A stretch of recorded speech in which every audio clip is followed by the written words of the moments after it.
Good afternoon, folks. B. Hawkins here with B. Hawkins Consulting, and I want to talk to you about the 5 biggest mistakes that marketers, business development managers, whatever you call yourself, make in the industry.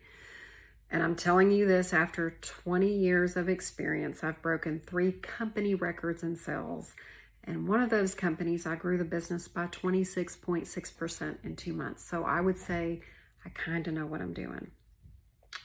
The first mistake that a lot of representatives make is they listen to their boss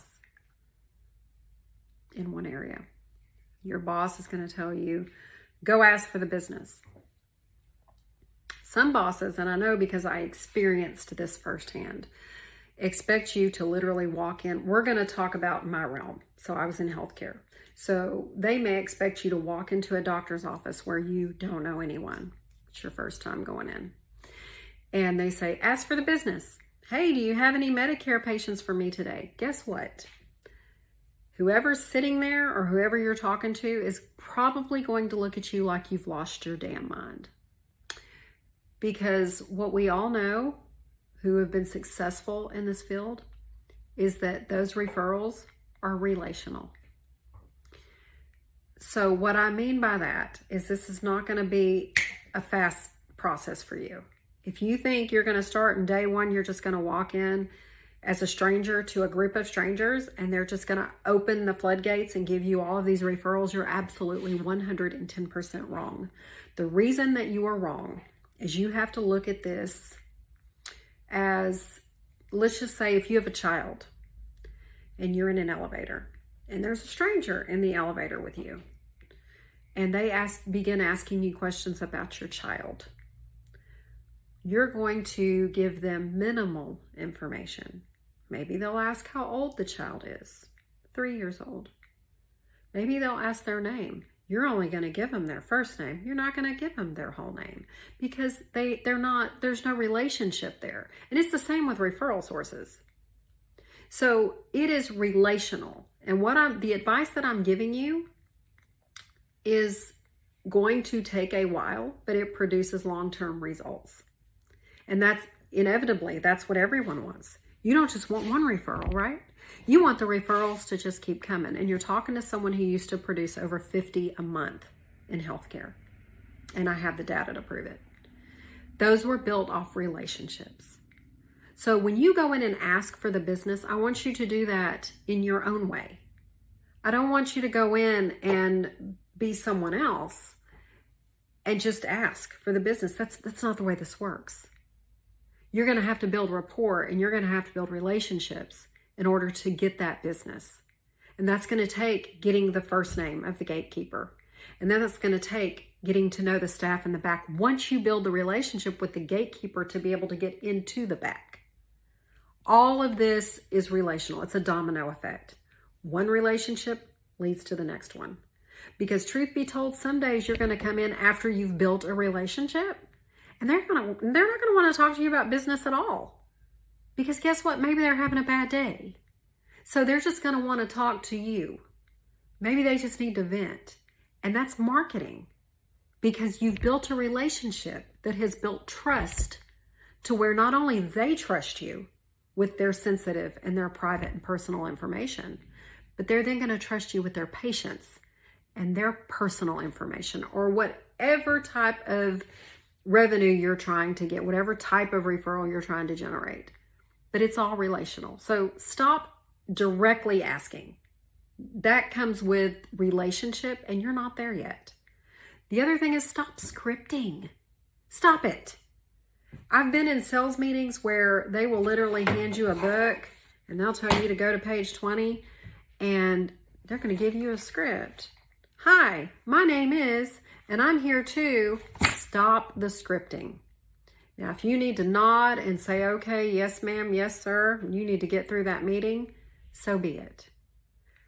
But sales is all about who you are, not about the script. Anyone can script something, but guess what's completely fake?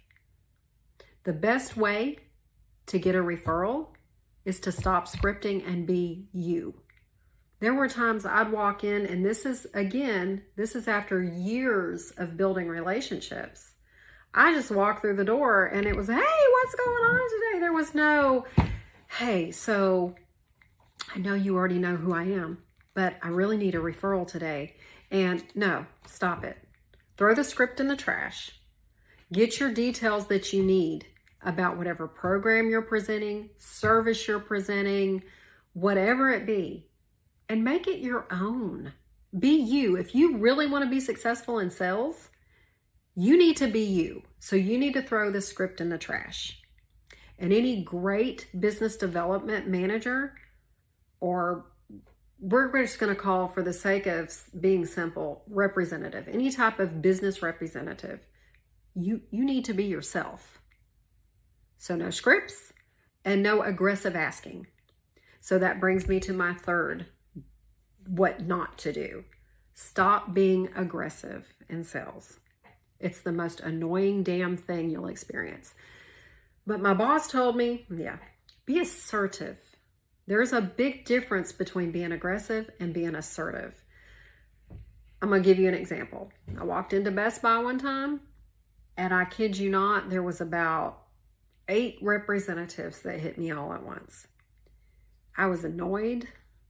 It was aggressive, and it is not what I walked into the store for.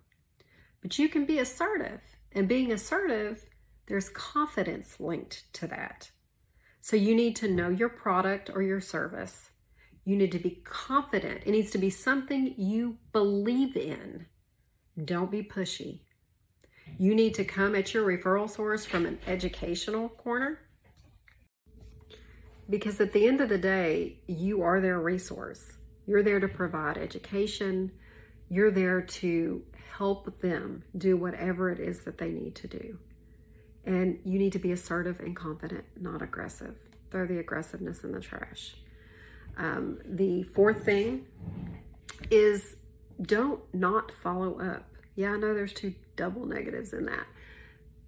When a company gives you a referral, they want to know what's going on with that. It's not just that they've given it to you and you do whatever it is that you need to do and then it's over with. That's not. If you want more referrals, if they've given you one, your key to getting more out of them is following up, doing the right thing, and executing the referral in the manner it needs to be executed. So with me, I'm going to give you an example.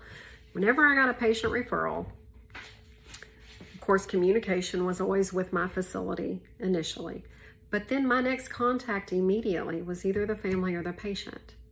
And then I took that follow-up and I went back to the referral source and I gave them that same information. And then once I actually got the patient admitted, guess what? I went back to that referral source and I let them know that I got Mr. Johnson or Miss Smith taken care of. And if there was anything that happened during the course of the case that they needed to know, I let them know that too. Follow-up is essential to every referral you will ever retrieve. So if you just want one, do your thing. But if you need that one to grow into many and you need to grow that account, then you need to continue your follow-up. I built most of my business off of one major hospital in North Texas. And I did very well in that account. It wasn't the only account I had though. I had 20 years of accounts that I had done that in. So my phone never stopped ringing. So make sure you follow up, because that's one of the biggest mistakes representatives make in any industry. The fifth and last no-no I'm going to give you is stop spending unnecessary money. Well, I need to feed this account. I need to take this here. There are going to be times that you are going to spend money. There are going to be certain days of appreciation you are going to want to spend money, and you're going to want to drop little things off. Maybe it's a basket. During the winter months, sometimes I would do the hot cocoa baskets. So I'd put packets of hot chocolate and marshmallows and a couple of mugs maybe from the dollar store, and I'd put it in a nice little basket and I'd drop it off. It wasn't super expensive. The money that I'm talking about that's unnecessary, you will have supervisors who have no idea what they're talking about that are going to tell you to go and set up a bunch of lunches. You know what the problem with that is? You're not the only one doing that. And you're going to run into an account, which is going to lead to several other accounts that are going to say, we'll let you know what we want to eat when it gets closer. And then, oh, we've already had Mexican food this week. We've already had Italian food this week. You see the trend? What do you think is going to separate you from everyone else that's feeding them? Because I'll tell you, I've won over accounts that I used to feed occasionally, and I got more business out of them than anyone else did. And everyone else was the one spending money feeding them. Stop spending unnecessary money on accounts. It is what it is. It's not the money, it's you that they want.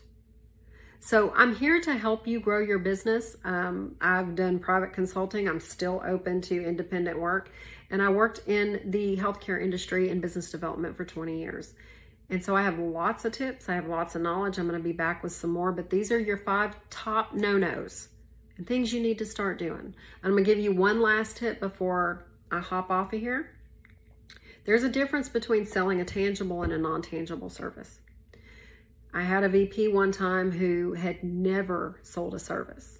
She sold a home med monitor. It was like a blood pressure monitor. And I was entry-level marketing. Wasn't doing bad, but I was entry-level. And she was one of those that was ask for the business immediately. First day, you should be asking for the business. You absolutely should not. We already talked about that. I asked her about her background one day. And she told me she used to sell home med monitors. And I said, what else? What do you mean? I said, so you've never sold something that's non-tangible. You've only sold something that you can touch. I was correct. Selling a service is completely different than selling something tangible that you can touch. There will be a topic on that coming to you, but I did want to leave you with that. B. Hawkins with B. Hawkins Consulting signing off. If you guys like this, hit the subscribe button. Leave me a comment. If there's more education you'd like, other topics, I'm happy to give them to you. You all have a great afternoon. Thanks.